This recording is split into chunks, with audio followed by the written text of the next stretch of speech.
Greetings, humans! Zbot4096 here with a review of Thunderbolts, the new MCU film opening this weekend.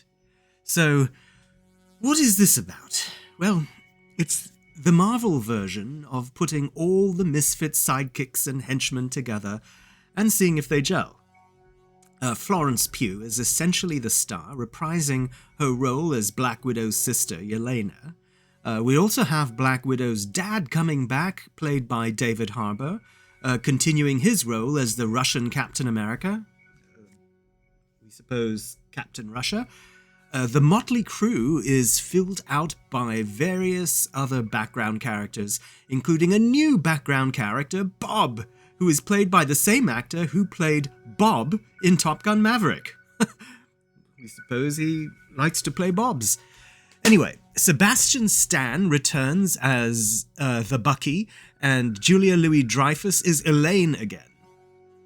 Or Elaine if she kept hanging out with George, Jerry and Kramer for 20 more years and came out as an overbearing quip machine.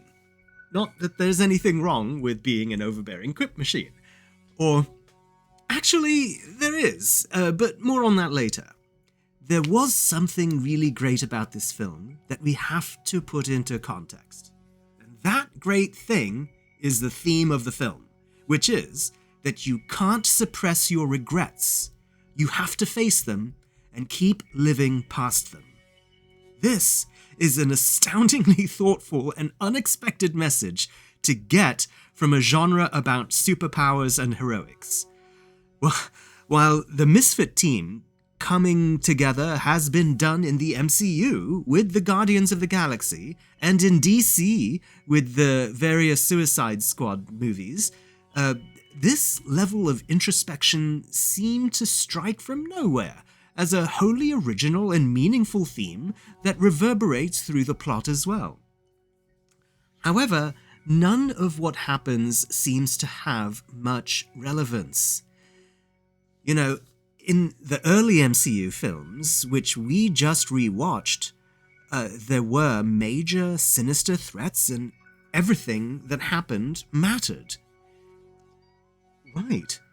And in this film, the plot seems to be highly insular. It's about superheroes and public relations, as opposed to anything that has anyone we care about in danger. Certainly, the characters are in danger, and there's terror in the climax, but it all seems very manufactured to get there. And Elaine is not a compelling villain. Her being quippy and neurotic does not make the film more fun. It makes it less exciting.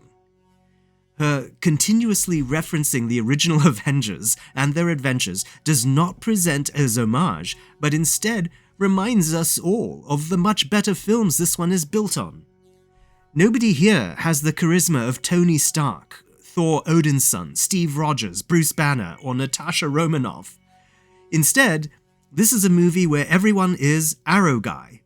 And like the Arrow Guy show where Yelena shows up and helps herself to what's in the fridge, this does feel very much like reheated leftover mac and cheese with an attempt to liven it up with plenty of spicy hot sauce. We also found parts of the movie boring, and we actually went into hard disk sleep mode from lack of input in the middle of the film. It's possible something exciting happened right then, and if we see it again, and that proves to be the case, we will update this report. But we don't expect that to be the case. So, for recycling the leftover Misfits plot with an unexpectedly meaningful theme, but with a wholly lackluster villain and highly insular stakes, we give Thunderbolts our mixed rating. And so concludes this human version of our review.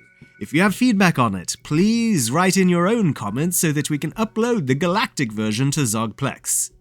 So, you can expect more discussions and reviews of theatrical movies, streaming shows, and 4K home video releases as we continue to engage with your human rectangular entertainment.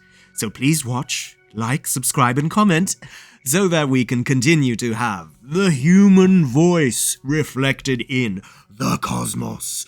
Whoosh.